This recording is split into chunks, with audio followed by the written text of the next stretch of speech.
Welcome viewer, I am Murugan S. This video tutorial describes, fix scanner not working in Windows. Type services in Windows search bar, click services.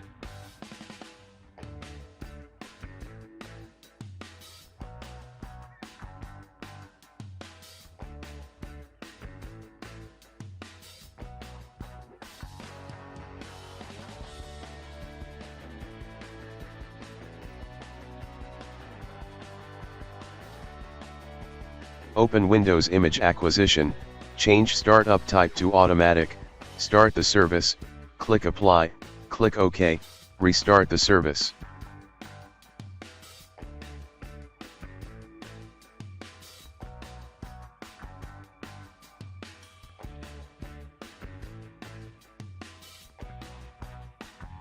I hope this video tutorial helps to you.